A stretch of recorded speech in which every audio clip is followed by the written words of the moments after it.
Bonjour à tous, merci de vous être connectés et bienvenue à ce nouveau webinaire éco-conception de ReFashion. Donc aujourd'hui, nous allons aborder le thème de l'outerwear avec un titre principal qui est repenser l'impact de l'outerwear tout au long du cycle de vie. Donc c'est la thématique qui va être abordée pendant tout ce webinaire et nous sommes ravis d'avoir aujourd'hui l'intervention de la marque Picture Organic avec Caroline Mini. Donc pour le programme de la suite de ce webinaire, nous allons avoir d'abord un petit rappel des règles du webinaire. Donc, c'est un endroit où vous pouvez poser vos questions évidemment très librement dans la partie Q&R et dans le chat si vous souhaitez partager un élément. Mais vraiment, vos questions, c'est dans la partie Q&R. Il faut savoir que ça doit se faire dans le respect des droits de la concurrence. Donc, il ne faut pas partager d'informations confidentielles concernant vos entreprises, tout ce qui est lié au prix d'achat, prix de vente, plan de production, coûts, etc. Pas d'informations sensibles ne doivent être partagées pendant ce webinaire. Ensuite, par rapport au programme, d'abord, pour ceux qui ne nous connaissent pas encore, je vais vous rappeler qui est ReFashion. Nous aurons ensuite l'intervention de Caroline Mini de Picture Organique.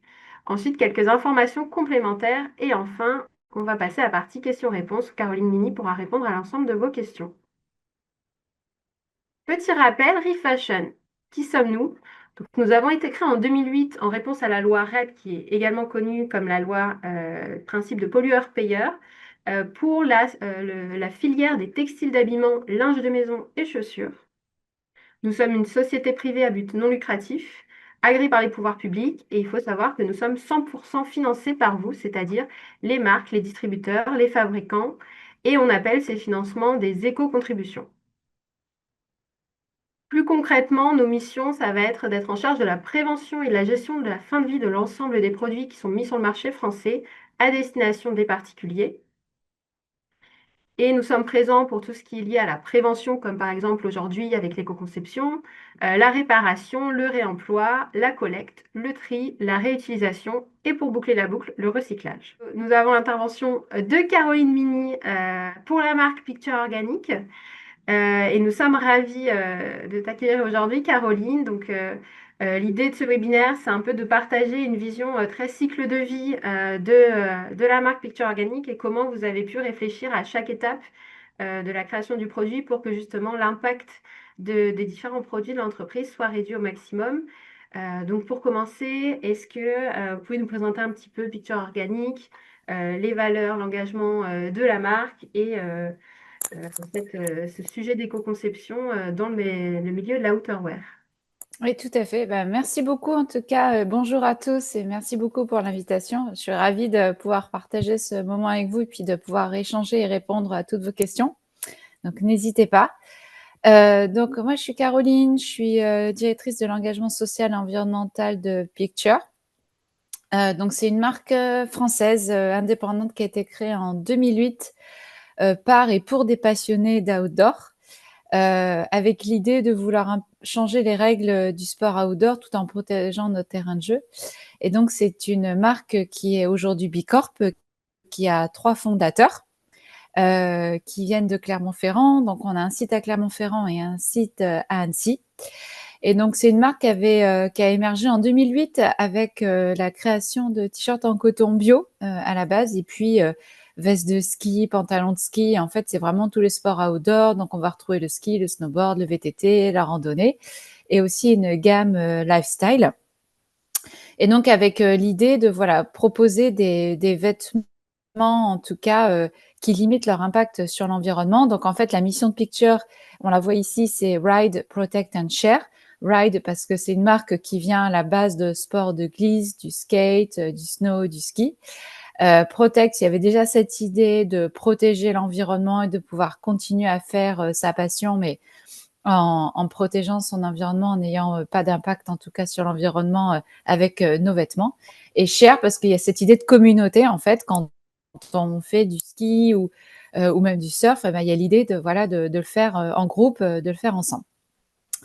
Donc voilà, si vous pouvez passer à la prochaine slide. Donc voilà, il y a l'idée du design. Donc vous voyez les vêtements Picture, on verra après, avec un design qui est plutôt coloré, des grands aplats de couleurs. Une idée décalée, changer la philosophie et toujours cette idée de vouloir changer un peu les règles du jeu et montrer que une autre voie est possible. Et donc, depuis le début, on s'est dit, ben, soit on fait bio, soit on fait pas. Soit si on peut pas faire du bio, on ne fait pas. Et l'idée, c'était de faire du bio au prix du pas bio. Donc, c'est pour ça qu'on dit organic or nothing. Et donc, en fait, les matières principales, on verra après qu'on utilise, sont donc pour les vêtements techniques du polyester recyclé et pour le reste, donc du coton biologique. Donc, chaque produit qu'on fait est donc composé d'au moins 50% de matière qui est soit une matière biologique, donc du coton bio, matière recyclée ou naturelle. Et donc, si c'est pas possible, on fait pas. Justement, ah pardon. J'allais Euh, parler de matière, mais peut-être que tu souhaitais continuer sur ce slide. Ben, du coup, en termes juste pour rappeler, donc, comme on est sur des sports de montagne, nous, on fait 2 collections par an, une collection été, une collection hiver. Et donc, on est, voilà, un business model où on fait peu de collections et aussi peu de références. Donc, dans l'idée toujours d'avoir le moins d'impact. Et on verra après comment on allonge la durée de vie, comment Ah, il y a un petit bug technique. On t'entend un peu moins, peut-être en coupant la caméra. Mais oui, justement, on peut passer à peut-être à avoir de manière plus globale la partie production. Donc, c'est-à-dire, tu parlais des matières tout à l'heure. on travaille sur Euh, toute la durabilité de nos vêtements. on a la fin de on a la fin de la phrase, donc le son revient. Tu parlais, Oui. Caroline, tout à l'heure de matière. Justement, là, on va parler un peu des étapes du cycle de vie du produit. Si on s'intéresse à la partie production, quels sont les choix qui ont été faits côté picture organique? Alors, peut-être sur la slide d'après. Donc voilà, donc en fait, en matière de production, donc déjà, effectivement, on a regardé où étaient nos impacts environnementaux et une partie des impacts effectivement sur la matière première. Donc, on a fait tout un travail sur les matières. Donc là, c'est un exemple de matière qu'on utilise et principalement, donc, pour nos vestes techniques, ce sont du polyester, donc du polyester recyclé, donc du polyester qu'on recycle à partir de bouteilles en plastique, donc de déchets de bouteilles en plastique. Donc tout ce qui est dans veste de ski, pantalon de ski, donc tout ce qui est veste technique. Et aussi, on a commencé à intégrer des fibres textiles qui sont recyclées à partir de vêtements usagés. Donc ce qu'on appelle un polyester recyclé de textile à textile. Et donc là, ici, vous avez un exemple. C'est une de nos vestes Abstral qui en fait protège des intempéries quand on est en montagne. Excusez-moi. Et donc, celle-ci est faite 100% en polyester recyclé de textile à textile avec le même niveau de durabilité et de performance parce que quand on va en montagne, ben, il faut qu'on soit bien protégé. Ensuite, on utilise, et donc, pardon, cette matière est certifiée avec un standard qu'on appelle le Global Recycle Standard, le GRS, pour tout ce qui est recyclé. Ensuite, on utilise aussi pour toute notre gamme lifestyle. Donc, on a des t-shirts, des sweatshirts, etc., du coton bio. Et pareil, donc c'est du coton en biologique avec une certification qu'on appelle GOTS. Voilà. Super. Et je crois qu'ensuite, tu voulais parler d'un exemple d'une veste, justement.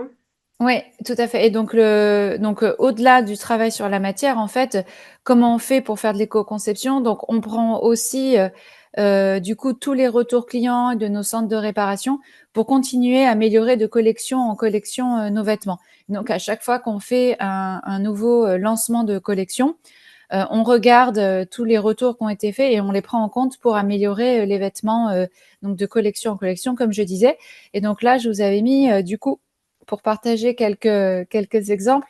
Donc, on a une veste de ski sur la gauche et en fait, souvent, on a un zip central et un zip pour mettre le forfait.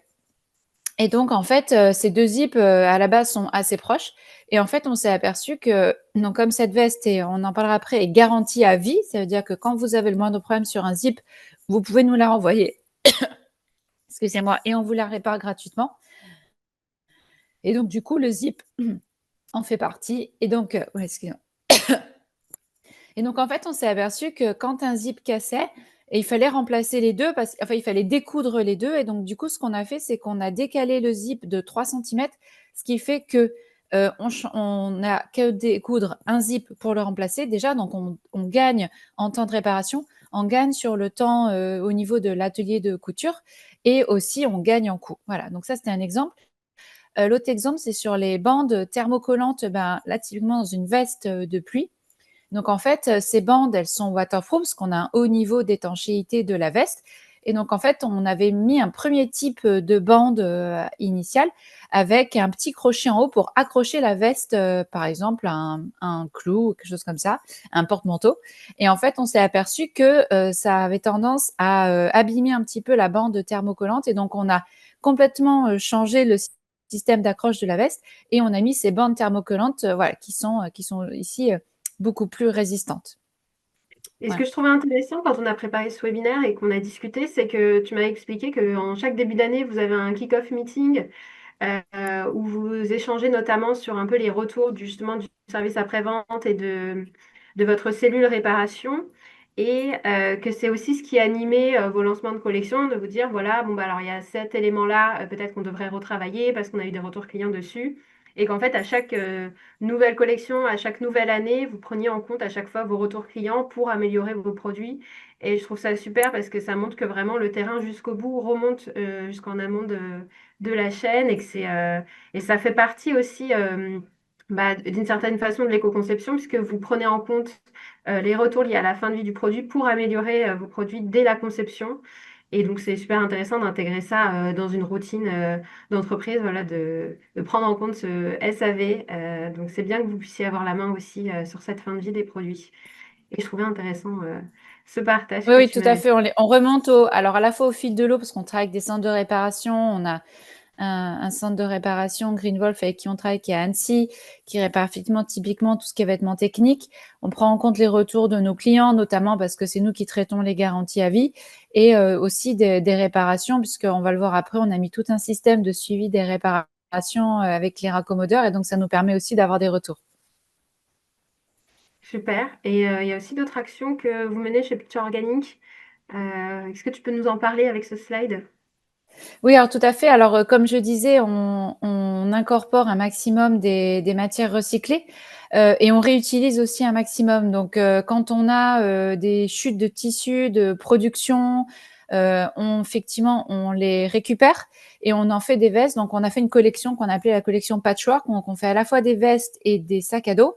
Et donc, ben voilà, typiquement, comme je disais, Picture, c'est des aplats de couleurs avec des designs enfin assez carrés.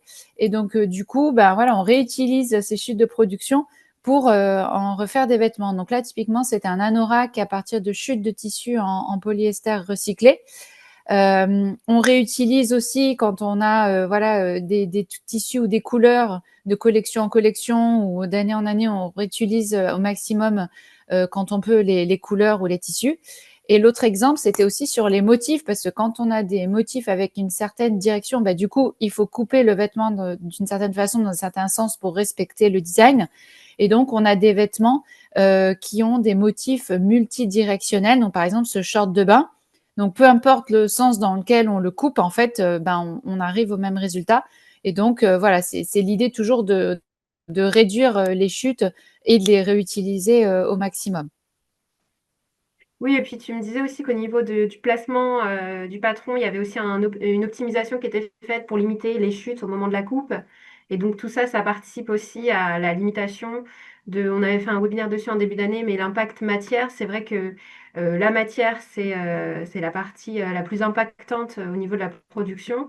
Euh, si on peut éviter justement les chutes, les pertes dès l'amont et dès la phase de coupe, ça permet aussi de réduire un peu son impact. Donc c'est aussi un point important, c'est de se dire même dès la phase de patronage, on peut tout de suite commencer à travailler la limitation de l'impact du produit. Donc je trouve ça aussi très intéressant que vous mettiez ça en place chez Picture. Donc c'est Oui, vrai tout à fait. que côté production, il y a beaucoup de choses à faire. C'est vraiment assez inspirant, je trouve, de voir qu'on peut agir à différents niveaux, comme tu as pu donner plusieurs exemples. Donc là, on a parlé beaucoup de la production.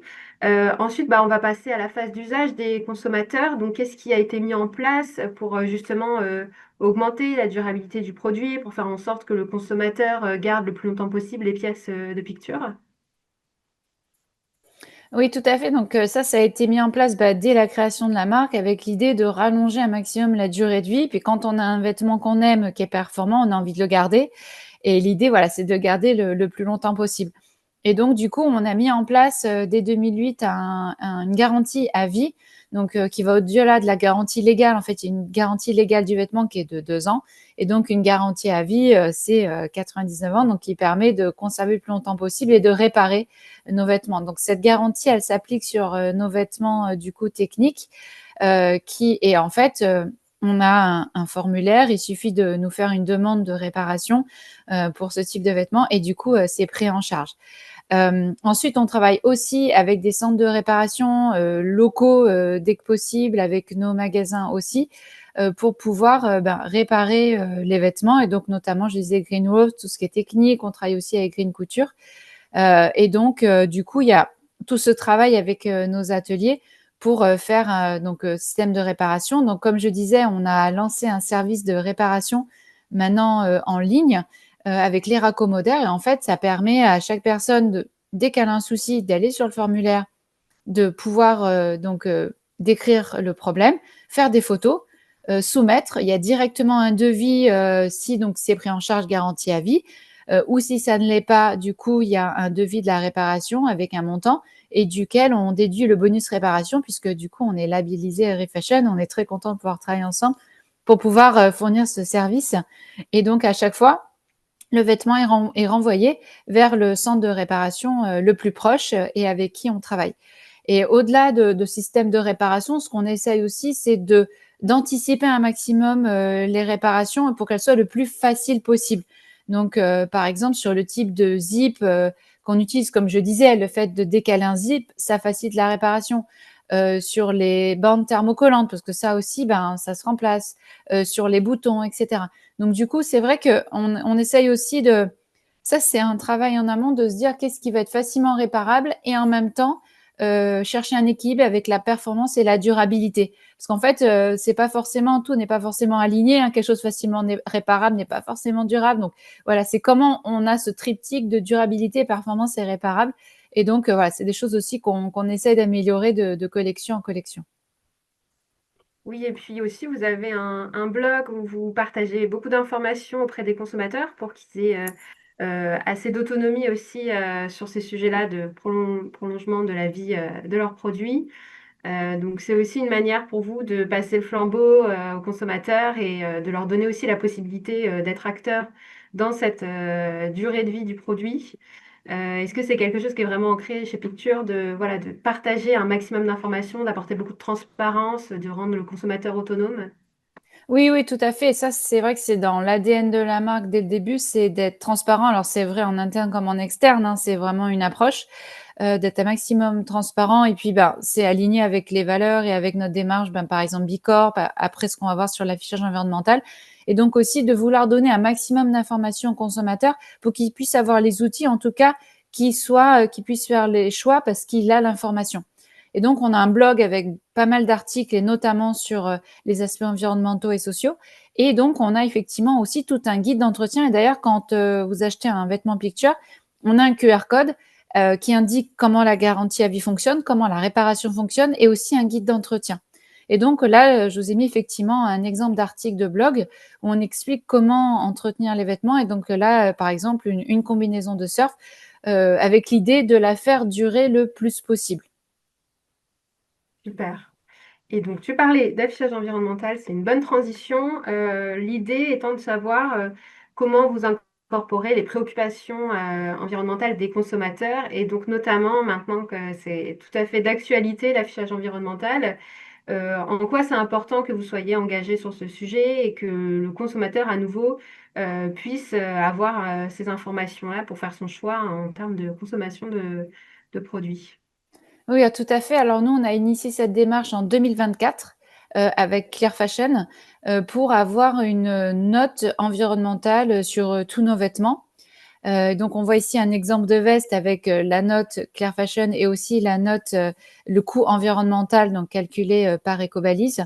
Et donc, en fait, dès 2024, on s'est dit, toujours dans cette volonté d'être transparent et d'apporter un maximum d'informations aux consommateurs, c'était de pouvoir lui apporter une lecture assez immédiate et facilement compréhensible des impacts environnementaux et sociaux de son vêtement et pour qu'il puisse faire son choix. Donc, un peu à l'image d'un Nutri-Score, en fait, qu'on peut trouver sur un paquet de gâteaux. Ben, là, l'idée, c'est d'avoir une information qui est facilement accessible et compréhensible. Et donc, Clear Fashion, donc c'est une note sur 100 qui est basée sur principalement 4 critères, donc les critères environnementaux, sociaux, sur la santé des travailleurs et le bien-être animal. Et en fait, elle prend aussi en compte les certifications. Donc, comme je vous parlais des certifications matières, le fait d'avoir une certification GOTS, il y a le fait d'avoir des pratiques biologiques sur l'agriculture du coton, mais aussi des respects en termes de normes sociales, de conditions de travail et de normes environnementales. Donc, pas d'utilisation d'engrais chimiques, de pesticides, mais aussi sur les conditions de travail des travailleurs. Donc ça, c'est pris en compte. Il y a aussi tout ce qui est traçabilité, évidemment, des lieux de production, l'impact des matières, rejet de microplastiques, etc. Tout ce qui est durabilité, est-ce que de la réparation est mis en place, combien de références, etc. Donc, c'est vraiment un système complet. Et derrière, on a une note sur 100 qui permet d'éclairer le consommateur. Et alors, on en reparlera peut-être après, mais c'est aussi pour nous une note qu'on suit en interne de collection en collection. Puisque quand on regarde toutes les notes des produits quand on fait un lancement de collection, par exemple collection hiver, on va regarder les notes des collections précédentes et à chaque fois, on va essayer de les améliorer et de voir quels sont les leviers sur lesquels on peut jouer pour l'améliorer. Est-ce que ça va être sur la matière? Est-ce que ça va être sur la consommation énergétique de nos fournisseurs? Parce que là aussi, il y a un impact environnemental important. Donc, comment on choisit en fonction du mix énergétique et comment on l'améliore? Est-ce que c'est sur la durabilité, etc. Et en même temps, donc comme vous voyez sur la fiche à côté, on a ce coût environnemental donc, qui est du coup entré en vigueur depuis hier. Et donc, vous pouvez afficher ce coût environnemental qui est de nombre, ce sont des points d'impact en fait. Et donc là, on se base sur les indicateurs du PEFCR, alors qui veut dire Product Environmental Footprint Category Rules. C'est une méthode en fait européenne avec 16 indicateurs environnementaux. Bon, je ne vais pas tous les citer, mais il y a l'eau, la biodiversité, le sol, l'air, etc., le climat. Et avec, au-delà de ces indicateurs, il y a aussi des éléments complémentaires qui sont pour le textile, donc le microplastique, la prise en compte de la fin de vie et la durabilité non physique. Alors ça, c'est le fait de l'appétence, en tout cas, d'acheter un nouveau vêtement. Donc, est-ce qu'on est incité à acheter un nouveau vêtement parce qu'il y a une collection qui sort tous les mois, il y a des nouvelles références tous les jours, etc. Et donc, le fait d'avoir peu de collections et peu de références, mais on est moins incité à acheter, enfin en tout cas à renouveler. Et c'est ça qu'on appelle la durabilité non physique. Donc, elle se base sur la largeur de gamme, la traçabilité, et puis effectivement le fait d'avoir de la réparation, de la garantie à vie, ben, on a aussi moins envie d'acheter. Enfin, on va chercher à rallonger. Donc voilà, donc vous pouvez voir à côté les deux en parallèle, c'est-à-dire cette note Fashion Score de Clear Fashion et le coût environnemental voilà, qu'on peut déclarer. Et donc là, c'est un autre exemple de tenue, parce que nous, l'idée, c'est aussi de montrer ce que ça donne sur une tenue. Donc, vous avez une tenue de ski homme et femme, et où on voit la note Clear Fashion pour la veste et le pantalon, et en parallèle, le coût environnemental pour ces deux types de vestes. Et pendant notre échange, tu me disais aussi que cette note, donc avant que l'affichage environnemental soit proposé, vous étiez déjà sur Clear Fashion et ça vous permettait en termes d'objectifs, d'amélioration continue, de vous pousser à avancer sur certains critères pour atteindre une certaine note. Donc c'était aussi un moyen de vous fixer des objectifs et vous vous aidiez aussi de cette plateforme de notation pour vous dire, bon bah voilà, l'objectif maintenant pour tel produit, ça va être d'atteindre telle note, etc., en améliorant tel élément ou tel élément. Donc c'est aussi intéressant de voir que certains outils de calcul d'impact environnemental peuvent être utiles aussi pour fixer des objectifs en interne et pour booster un peu les performances de certains produits et donner des idées aussi peut-être aux équipes métiers, stylistes, designers, acheteurs, etc. pour toujours proposer des choses moins impactantes. Donc c'est intéressant aussi de le voir sous cet angle. Oui, tout Euh, à fait. En fait, il y a une note par vêtement, mais il y a aussi une note collection. Donc, on sait entre d'hiver en hiver, en fait, par exemple, on voit la note sur 100. Et donc, nous, notre but, c'est de l'améliorer à chaque fois d'hiver en hiver. Et donc, après, on regarde dans le détail produit par produit et on peut tout à fait, effectivement, faire un panel de produits et voir pour une gamme de produits, même par exemple, si je prends veste de ski, quels sont les leviers qui peuvent avoir le plus d'impact. Donc là, nous, sur toutes nos matières, on est sur de la matière qui est déjà recyclée. Donc là où on peut avoir le plus d'impact, c'est-à-dire travaillant avec nos fournisseurs sur l'approvisionnement en énergie, par exemple, ou ça va être sur d'autres types de leviers. Et là, on peut voir à chaque fois, faire des simulations pour comprendre, en changeant un curseur, quel impact ça a sur l'impact environnemental global, en tout cas la note de mon produit. Et c'est vrai que quand on fait nos lancements de collection, ben, on est tous autour de la table, à la fois les équipes donc développement produit, opération, design, marketing et du coup aussi la partie RSE. Oui, et de manière globale, c'est vrai que donc on parlait beaucoup des consommateurs, de le fait de les informer, le fait aussi d'apporter un peu de pédagogie sur des sujets un peu complexes. Donc via vos guides de bon entretien des produits, donc il y a la réparation. Vous faites aussi du reconditionnement pour favoriser tout ce qui est seconde vie de vos produits. Donc ça fait partie aussi des préoccupations que vous avez de vos consommateurs, c'est ça? Il y a une demande qui a été formulée? Bah, c'est aussi dans l'ADN et toujours dans cette idée de prolonger, de réutiliser. Et aussi, bah, on a des magasins et donc ces magasins sont aussi un lieu d'échange. Donc, c'est important aussi de donner un maximum d'informations, d'apporter de la connaissance. Et donc, du coup, on s'en sert aussi comme des tiers-lieux pour faire des conférences, des ateliers. Et donc, là, je vous ai donné des exemples. Donc, à gauche, vous voyez, en fait, c'est notre magasin de Lyon. Et donc, on avait fait un atelier d'upcycling avec Goodloop. Et donc, on avait apporté des tissus, il y avait des machines à coudre, et donc des personnes sont venues pour créer des bonnets, différents types de voilà de petits vêtements avec à partir de chutes de production ou d'articles de vêtements recyclés, enfin tissus recyclés. Donc ça, c'était l'idée. Effectivement, on fait aussi donc on répare, on reconditionne les vêtements. Et donc aujourd'hui, on a une première approche en magasin et donc, on fait dans nos magasins ce qu'on appelle une braderie du reconditionné, où effectivement, on va avoir des vêtements reconditionnés et seconde main pour à ce moment-là, effectivement, montrer qu'un vêtement en magasin, l'idée, c'est de proposer au même niveau, en fait, des vêtements qui peuvent être neufs, mais aussi du reconditionné, parce qu'ils répondent à un besoin qu'on a à un instant. C'est-à-dire, j'ai besoin d'une veste pour aller faire de la randonnée, ben, je vais en magasin et je vais trouver la veste qui correspond à mon besoin. Donc aujourd'hui, on commence, voilà, on l'a fait dans nos magasins, notamment à Paris et à Clermont-Ferrand, et on est en train de développer l'offre pour accélérer la seconde main, et notamment dans nos magasins. Mais voilà, c'est aussi un projet en cours parce qu'il y a, voilà, c'est de la logistique, c'est tout ça, et donc on est vraiment en train de développer ça. Et donc, il y a aussi la location que vous proposez au Oui, tout à prolongement. fait, ouais. Donc ça aussi, ça va dans l'idée que quand on a des produits durables, bah, du coup, on fait de la seconde main, on fait du reconditionné, mais aussi ils peuvent avoir plusieurs vies et d'où la location. Et puis aussi, on se dit que ben, quand on va skier, on peut y aller ben, une fois par an. Et du coup, on n'a pas forcément besoin d'avoir une combinaison de ski qui reste dans son placard le reste de l'année. Et que aussi, quand on va skier, ben, on peut aussi avoir différents besoins, différentes envies. Si on va faire du ski de rando, si on va faire du ski alpin, etc., ben, on va peut-être pas forcément, ou de la raquette, on va pas forcément chercher à avoir le même type de manteau. Et donc, d'où l'idée de louer. Et donc, on a aussi lancé la location, où on propose effectivement des combinaisons de ski picture et aussi des vêtements de randonnée pour faire de la location. Donc, le vêtement est loué, il est réparé, entretenu, etc. En fait, il arrive directement sur votre lieu de vacances. Vous le réservez avant. Il arrive au niveau de votre lieu de vacances, que ce soit là où vous allez louer les skis ou carrément dans votre centre de vacances. Et puis, à la fin du séjour, pareil, vous pouvez remettre le vêtement dans un sac en fait qui est réutilisable. C'est un emballage qui est réutilisable aussi, et il est renvoyé directement pour pouvoir être réparé, nettoyé, etc. Donc c'est vrai que c'est vraiment pratique, notamment en transport. Ça limite aussi la taille des bagages. Et du coup, on a aussi lancé ça. Et donc, on fait ça dans plusieurs saisons. Puis au bout d'un moment, si on voit que le vêtement, bah, il est peut-être moins disponible pour la location, on va le récupérer et on va le reconditionner ou en faire de la seconde main. Donc en fait, le vêtement, il a vraiment plusieurs vies et c'est ça qui est chouette.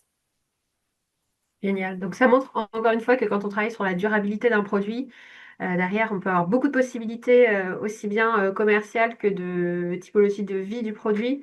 Donc, c'est quand même un axe très important de manière générale en éco-conception, la durabilité. Et c'est un axe aussi sur lequel les consommateurs attendent beaucoup les marques. Donc, c'est bien de voir toutes les possibilités qui peuvent être abordés derrière d'un point de vue proposition de service client aussi. Avec donc la réparation, la location, la seconde main, voilà, il y a plein de manières de prolonger la vie des produits. Donc c'est super intéressant de voir tous ces exemples. Et donc là, on a abordé beaucoup la production, l'utilisation chez le client. Et là, on va parler un peu de la fin de vie. Comment vous, chez Picture Organique, donc vous mettez pas en place un système de recyclage puisque c'est vraiment une autre industrie. Mais comment est-ce que vous abordez cette fin de vie? Est-ce que au niveau de vos choix de conception, ça a été réfléchi en ce sens pour justement anticiper une fois que le produit vraiment a été utilisé jusqu'au bout pour, euh, pour voir comment derrière sa fin de vie pourra être mieux gérée? Qu'est-ce que Oui. vous avez réfléchi? Donc effectivement, c'est une vraie préoccupation, hein. Il y a des vrais enjeux. Il y a enfin, trop de vêtements sont achetés, consommés ils sont entassés. Donc il y a un vrai enjeu de trouver des débouchés, etc. Et donc effectivement, on a des travaux sur la recyclabilité des vêtements, notamment nos vêtements techniques qui sont faits en polyester. Et donc on travaille pour comprendre déjà un vêtement qui est en polyester. Donc on fait des tests pour vérifier sa recyclabilité. Et ensuite, on prend les résultats de ces tests en compte pour améliorer la matière. Donc, on regarde avec notamment Carbios comment nos vêtements en polyester peuvent être recyclés, quel est le taux de recyclage du vêtement, et ça nous permet de comprendre aussi comment on peut effectivement améliorer ce recyclage. Donc, effectivement, dans le guide d'éco-conception partagé par l'ADEME, il y a effectivement différents leviers, donc on sait qu'il faut limiter l'élastane, etc. Mais on voit que selon les process de recyclage, il n'y a pas les mêmes spécificités. Et donc, on cherche à comprendre qu'est-ce qui fait qu'un tissu est plus facilement recyclable. En tout cas, on en tire plus facilement du fil que d'autres. Et d'où l'idée de faire ces tests et d'essayer de prendre en compte. Alors ça, c'est un travail vraiment de moyen terme avec beaucoup d'itérations pour comprendre qu'est-ce qu'on peut faire, comment on peut rentrer davantage dans la matière pour pouvoir comprendre, voilà, est-ce qu'elle est facilement recyclable ou pas, et en tirer le plus de fil et le fil de meilleure qualité possible derrière pour pouvoir refaire un vêtement. Oui, et aussi pour ajouter au document de l'ADEME, pour ceux qui ne le savent pas encore, on a mis à disposition chez Refashion deux guides de bonnes pratiques de conception en vue du recyclage. Donc il y en a un spécialisé dans la chaussure, l'autre dans le textile. Et donc c'est des guides qui peuvent vous accompagner en tant que designer, styliste, acheteur, etc. pour vous aider un peu dans les différentes étapes et les réflexions que vous pouvez avoir dans la conception de vos produits. C'est lié à une grosse étude qui a été menée d'abord par Lancet en 2014 et qui a été ensuite mise à jour par le cabinet Terra. Donc voilà, tout est disponible sur notre site de Refashion et sur notre plateforme EcoDesign. Donc ça doit être dans le chat. Si vous souhaitez les télécharger, les guides sont gratuits, accessibles à tous. Donc n'hésitez pas à les partager à vos équipes métiers. Petit instant communication Refashion, puisque en fait ça vient en complément de ce document de l'ADEME. Donc c'est bien d'avoir les deux en parallèle. Donc voilà, là, c'est vrai que c'est bien de voir comment chaque étape du cycle de vie peut être pris en compte et que des actions peuvent être faites à chaque fois et que même si vous n'allez pas jusqu'au bout de la fin de vie du produit, parce qu'en effet, c'est une autre industrie, c'est d'autres métiers, vous pouvez en tant que marque agir quand même sur cette fin de vie. Et donc en prolongeant d'abord la durée de vie de vos produits et ensuite, une fois que ces produits sont arrivés vraiment à leur fin, voir comment derrière ils peuvent être le mieux intégrés aux structures de recyclage et de fin de vie pour toujours au maximum limiter les déchets textiles et chaussures que nous avons en France. Donc là, c'était un très bon exemple. Merci beaucoup, Caroline, pour tous ces exemples. Et après, là, on va parler plutôt d'un point de vue général. Donc, est-ce que tu as rencontré voilà, des freins dans cette démarche d'éco-conception? Est-ce qu'il y a eu des moments un peu plus compliqués que d'autres? Voilà, d'un point de vue un peu plus transparent, on sait que c'est pas toujours facile de se lancer en éco-conception, de tester des choses. Voilà, on ne s'arrête pas aux difficultés. Donc, c'est bien aussi d'avoir ton point de vue là-dessus et de voir ce qui a pu, des fois, un peu coincer. Mm. Tout à fait. Alors c'est vrai que nous, le travail sur les matières, c'était dans l'ADN et ancré dès le départ. Donc ça, c'est vraiment ancré. On prend comme c'est le cadre de départ, c'est une opportunité et on avance. Donc tout ce qui est matière certifiée, etc. Après, on regarde aussi toutes les autres services possibles qui font que on essaie de faire évoluer notre modèle d'affaires. Donc je disais la location. Donc l'allocation, ça demande à la fois qu'on s'y mette tous, mais aussi un changement d'usage et un changement d'imaginaire et d'habitude dans les consommateurs. Et donc ça, on voit des changements d'usage puisque aujourd'hui, il y a beaucoup plus de ventes de vêtements de seconde main qu'avant, donc les choses changent, mais ça prend du temps. Et c'est vrai que pour que ça devienne quelque chose qui soit plus ancré, ben, c'est en s'y mettant tous, en partageant, en montrant que voilà, c'est possible et que c'est facile. Donc ça marche bien. Donc c'est vrai que là, selon les personnes, ça marche. Par exemple, quand on est éloigné des montagnes, que du coup on vient skier une fois par an, ben oui, du coup ça ancre plus facilement. Mais du coup, on essaye vraiment de développer ça, mais voilà, ça prend du temps. Sur le recyclage aussi, on disait, donc ben, c'est des projets, aussi des projets de recherche. Donc au-delà du fait de tester les matières, c'est aussi d'avoir les infrastructures disponibles. Et donc, elles sont aussi en cours de développement, hein. C'est des infrastructures industrielles, donc c'est forcément un temps plus long, des coûts plus élevés. Mais aussi, une fois qu'il y a l'infrastructure qui permet de recycler le vêtement et d'en sortir un fil, il faut aussi les déboucher derrière. Et c'est ça qui est important, c'est travailler ensemble, en tout cas avec des partenaires, pour trouver des débouchés. Et donc ça, effectivement, ça prend aussi du temps. Il faut aussi le savoir-faire. Il faut le déboucher, il faut que ça corresponde aussi à un besoin du marché, des clients. Et donc ça aussi prend du temps, mais en tout cas, tout ce travail de recherche est hyper intéressant parce que ça nous permet aussi de voir les choses différemment et de voir que si certains tissus peuvent être recyclés et d'autres pas, et que certains peuvent avoir des niveaux de durabilité, ben, du coup, on va peut-être être amené à l'utiliser de façon différente dans une veste. Donc, s'il y a des tissus qui sont placés à des endroits où il y a peu de frottement, bah, ils peuvent être durables, mais peut-être avec un niveau voilà, de frottement, enfin, où il peut avoir un peu moins de frottement. Donc, pardon, on peut adapter. Ce que je disais, en fait, c'est adapter les types de tissus en fonction de où ils sont positionnés sur une veste et à quel type de frottement ou quel type d'intempéries ou d'eau, etc., peuvent être exposés. Donc ça c'est aussi d'autres réflexions.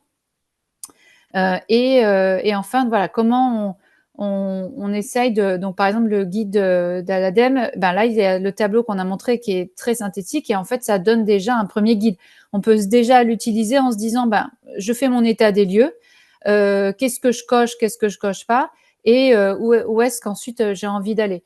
Et une fois qu'on a fait ça, il y a aussi tout ce travail partenarial parce qu'au-delà des matières, on le disait, ben, quand on voit l'impact, il y a les matières en elles-mêmes, mais il y a aussi l'approvisionnement en énergie des fournisseurs. Et ça, c'est plutôt un travail commun et collectif. Donc, on fait partie du European Outdoor Group.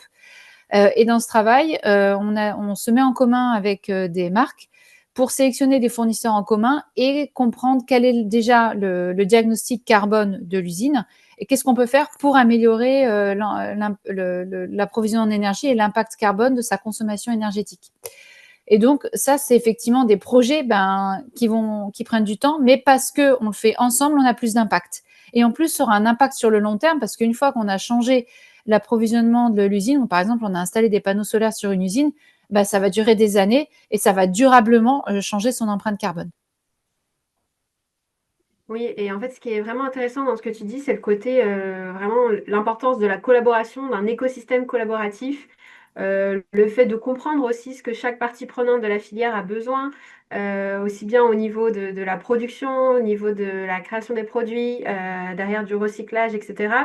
Donc c'est aussi ce qui nous anime chez Refashion et c'est ce qui fait aussi l'objectif de notre mission, c'est-à-dire d'animer cet écosystème, cette filière, de faire des liens entre les différentes étapes et c'est aussi pour ça que actuellement, enfin, vous pourrez voir sur notre site, on a mis en place un appel à partenariat. Donc, si vous êtes une entreprise qui avait des projets liés au recyclage, à la R&D, à l'incorporation de matières recyclées, etc., sachez que vous pouvez candidater, enfin, en tout cas, proposer un projet sur notre plateforme d'appel à partenariat. Donc, il n'y a pas de date de fin. Voilà, vous pouvez mettre tout au fil de l'année vos projets. On va vous mettre les informations là, dans le chat et sinon sur notre plateforme Recycle qui est dédiée au sujet de recyclage, vous avez également toutes les informations. Donc, ça participe aussi à ce que tu disais, Caroline, c'est-à-dire comprendre ce dont a besoin chaque maillon de la chaîne, collaborer entre marques, collaborer entre différentes étapes du cycle de production et de fin de vie. C'est au final ce qui fait qu'on va réussir à avancer pour réduire l'impact au global de la filière. Et donc, c'est vraiment important voilà, sur ces sujets-là de durabilité, de recyclabilité. Il n'y a pas de concurrence en fait à prendre en compte, il faut avancer ensemble. Les marques doivent discuter, les industriels doivent comprendre les besoins des marques et inversement. Donc voilà, il faut du dialogue, il faut de l'échange et c'est ce qu'on essaye de faire chez Fashion et c'est ce que font aussi beaucoup de marques déjà. Donc c'est quelque chose de très positif et qu'il faut continuer à faire et à animer. Donc au niveau ensuite de vos prochains axes de développement, donc je sais qu'il y a beaucoup de projets chez Picture Organique. Sur quoi est-ce que tu peux communiquer, enfin de quoi tu peux nous parler sur les petites nouveautés à venir? Alors du coup, comme je disais, on travaille sur la seconde main, donc on cherche à le développer davantage, donc déjà dans nos magasins. Donc comme je dis, on a déjà la braderie du reconditionné et on va développer petit à petit dans d'autres magasins. Parce qu'on a des retours très positifs de la braderie qu'on réalise à Clermont-Ferrand. Donc du coup, l'idée c'est de pouvoir l'accélérer. Ensuite, on vient de lancer ce service de réparation en ligne. Donc, on l'avait déjà, mais là, on a carrément automatisé, fait un suivi beaucoup plus précis pour le consommateur de ces réparations. Et donc, avec les raccommodeurs et donc le bonus Refashion. Et on lance aussi un projet d'analyse de cycle de vie pour comprendre davantage l'évaluation environnementale des différents types de recyclage, que ce soit chimique ou mécanique, du polyester. Et donc ça, c'est un projet effectivement qu'on lance sur l'analyse de cycle de vie parce qu'on s'aperçoit que en éco-conception, donc ce qu'on voit dans le guide, effectivement, ce sont les grands leviers, la matière, etc., qui sont hyper importants pour commencer. Mais une fois qu'on a ça, si on veut aller dans le détail, on a besoin d'analyse de cycle de vie plus poussée, en tout cas approfondie. Et là, ça nécessite de regarder par produit ou gamme de produits, en tout cas, et de détailler des analyses de cycle de vie. Et ça, voilà, ça nécessite aussi des partenariats. C'est tout à fait juste. Toujours le fait de collaborer à nouveau ensemble, c'est très important et tous les acteurs sont indispensables, la réparation notamment. C'est vraiment les métiers qui vont aider aussi à prolonger la vie des produits. Au niveau du petit mot de la fin, parce on arrive sur la fin en tout cas de cette partie témoignage, ensuite on passera aux questions-réponses. Est-ce que tu aurais un petit mot d'encouragement, quelque chose qui t'anime, que tu souhaiterais partager pour clôturer cette partie retour d'expérience? Déjà, je dirais que voilà, on peut commencer l'éco-conception par plusieurs angles, donc faut pas avoir peur, faut pas ouais, se mettre de barrières. Voilà, tout est déjà, il y a ce guide pour aider, mais aussi les bilans carbone, les années cycle de vie, discussion avec vos fournisseurs. Rien que ça, de les mettre dans cette démarche de collaboration, ça permet aussi de travailler ensemble et de créer de vraies relations de long terme. Et donc ça, c'est aussi super important dans la conception d'un produit. Les notes environnementales aussi, ça permet un état des lieux et de voir les choses progresser. Et en plus, ça embarque aussi les équipes en interne, donc ça, c'est génial. Puis c'est très visuel. Et puis derrière, c'est concret quand on voit le produit. Donc, je dirais que voilà, il y a pas, on peut commencer par n'importe quel bout et voilà, tirer la pelote et puis en fait de voir l'impact derrière. Puis se dire que on commence, on fait pas tout parfait, mais au moins on avance. Et que au fur et à mesure qu'on teste, etc., il faut toujours se laisser la possibilité de réorienter, en tout cas un projet. Donc c'est ça qui est important aussi, c'est de se dire, nous par exemple, Pitcher, on avait commencé à faire il y a quelques années, il y a un petit moment déjà, des vêtements à partir de déchets de canne à sucre. Parce que l'idée, c'était, il y a un déchet à canne à sucre, on peut en faire quelque chose. Et on avait refait des vêtements à partir de ces déchets-là. Donc super, quelque chose en boucle ouverte en fait, très circulaire. Et quand on a refait le bilan carbone de ces vêtements, on s'est aperçu que à un moment donné dans le process, il avait fallu ajouter des éléments pétrosourcés qui fait qu'il y avait un impact carbone qui était quand même significatif. Et donc on a arrêté. Bon, on a appris. On a de toute façon, on a quand même travaillé sur les déchets. On a appris, c'était une veste qui était durable, performante, etc. Mais en sortie, ça a coché voilà, une case en moins. Donc du coup, en fait, c'est toujours un triptyque entre voilà, tout ce qu'on va mettre en place. Et à chaque fois, il faut arriver à ajuster les curseurs. Voilà, il n'y a pas de bonne ou mauvaise solution. Il faut juste arriver à ajuster au fur et à mesure pour comprendre où sont les impacts et les réduire au maximum. Oui, donc c'est progressif, on apprend, en faisant et de toute façon, c'est ça l'éco-conception, c'est le principe des petits pas, on démarre et puis après, voilà, petit à petit, on avance vers des vrais projets à impact, mais c'est vrai qu'il faut démarrer et il faut faire des tests et c'est indispensable. On ne peut pas tout de suite tomber juste, c'est impossible, donc il ne faut pas avoir peur de tester, et de changer d'angle, et de recommencer. Parce que c'est sûr que c'est assez nouveau l'éco-conception au final, donc c'est que des choses qui démarrent, donc il n'y a pas encore de formule magique, mais chaque entreprise, chaque marque doit trouver le levier qui lui correspond. Donc là, c'était des très bons exemples côté picture organique. Euh, donc, on va passer très bientôt aux questions-réponses. Je fais un petit rappel sur la plateforme EcoDesign. Donc, pour ceux qui ne la connaissent pas encore, voilà, c'est une plateforme sur laquelle vous pouvez trouver. C'est un site en fait, c'est le site ReFashion dédié au sujet d'éco-conception pour la filière textile et chaussures.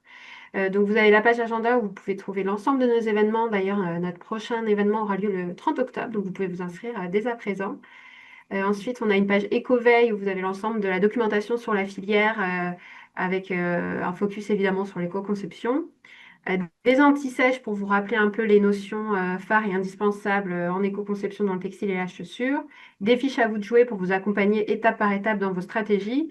Et ensuite des témoignages comme là en direct avec Caroline, mais vous avez aussi des témoignages écrits ou des vidéos d'autres marques qui peuvent vous inspirer sur certains leviers d'éco-conception. Et vous avez aussi notre newsletter Ecodesign qui est envoyée tous les 2 mois. Donc, c'est pas quelque chose qui va trop remplir votre boîte aux lettres. Si l'éco-conception vous intéresse, n'hésitez pas à vous inscrire à notre newsletter puisque vous allez avoir une dose d'inspiration tous les 2 mois et aussi toujours des retours d'expérience. Voilà, donc ça c'est pour la partie plateforme éco-design. Là, je vais laisser la main plutôt à Caroline sur la partie réponse. Moi, je vais un peu vous parler des questions types. Alors aussi, je vais partager un QR code puisque c'est très important pour nous d'avoir vos retours de satisfaction et de voir un peu ce qui vous a plu, ce qui vous a moins plu sur ce webinaire ou de manière générale. Ce dont vous auriez envie pour les prochains webinaires. Donc, c'est très important pour nous que vous puissiez le partager, que vous puissiez nous répondre à l'ensemble de ces questions. Donc, le lien est aussi dans le chat si vous n'arrivez pas à scanner le QR code ici présent. Donc, pour les questions, je vois qu'on en a beaucoup liées au polyester recyclé. Donc, on a une question pour savoir si c'est, quand tu parles, Caroline, de 100% de polyester recyclé sur certains produits, est-ce que c'est uniquement la matière principale ou bien c'est aussi les doublures? Est-ce que par exemple la membrane est aussi en polyester recyclé? Question très précise. Alors, du coup, pour l'exemple de la veste que je montrais, la veste Abstral, donc c'est une veste effectivement qui protège d'intempéries. Donc, il y a une membrane et une couche extérieure et celle-ci est entièrement 100% polyester recyclé. Après, sur d'autres vestes, ben, du coup, ça va dépendre. On peut avoir la membrane externe qui est 100% polyester recyclé. Et après, l'intérieur, ça va être aussi du polyester recyclé, mais plus de 50%. Mais le taux peut varier. Ça dépend de ce qu'on veut comme usage ou fonction de la veste, en fait. Mais effectivement, on a beaucoup de vestes là, comme l'exemple de la veste Abstral, où c'est une 3 couches et c'est 100% polyester recyclé. Ok, super. Et je vois qu'il y a aussi beaucoup de questions, et ça c'est top, sur le polyester textile tout textile, c'est-à-dire donc prendre du polyester venant de déchets ou de chutes de production textile pour en refaire un fil en polyester pour incorporer dans du textile, puisque c'est vrai qu'on voit beaucoup de polyester issus de bouteilles en plastique.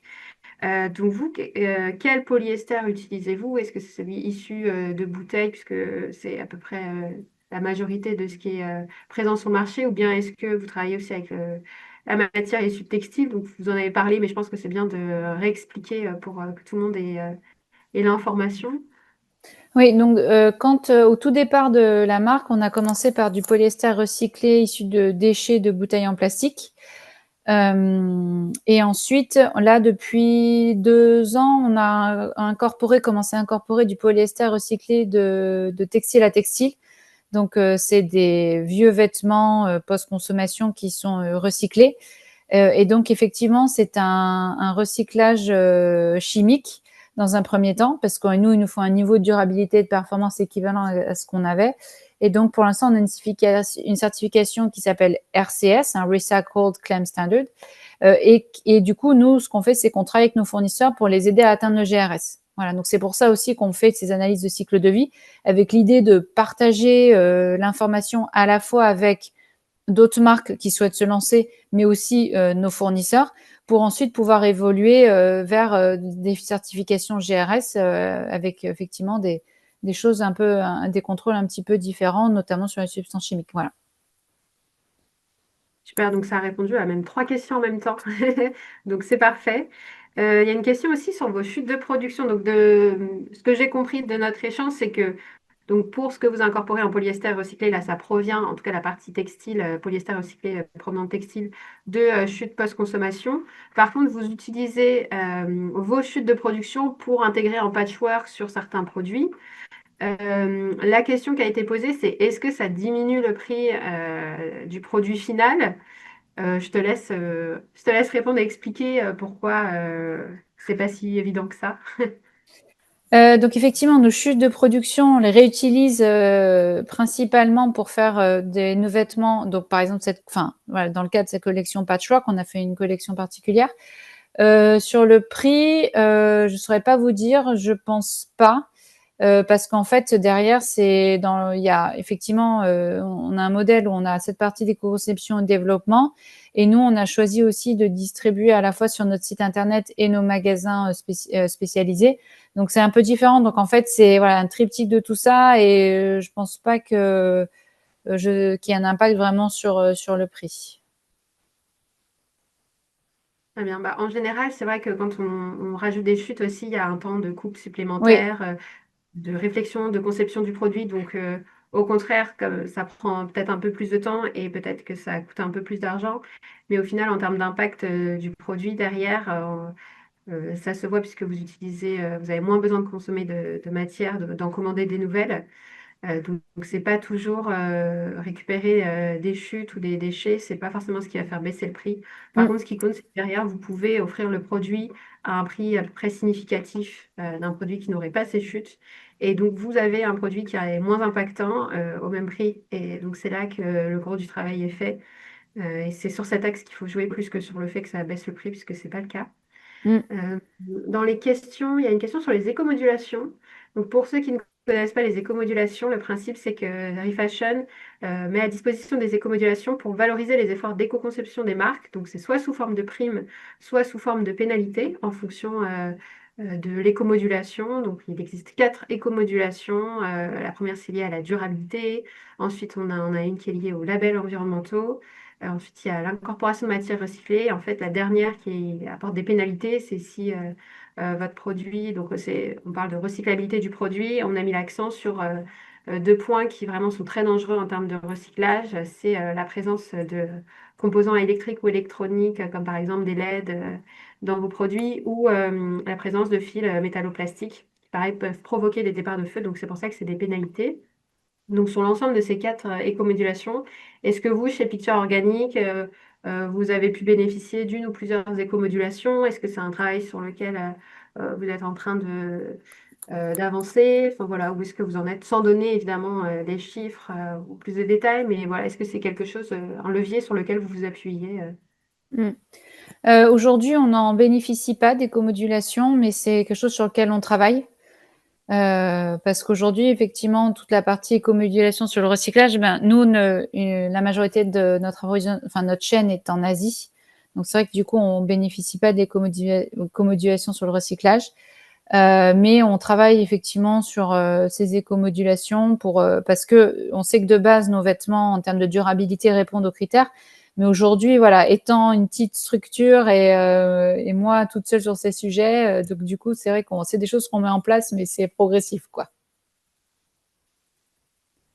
Oui, bah c'est sûr qu'en fait, pour avoir accès aux écomodulations, c'est des critères très précis puisqu'il faut s'appuyer sur des preuves. Enfin, nous, c'est la seule manière pour qu'on puisse derrière donner accès à ces primes.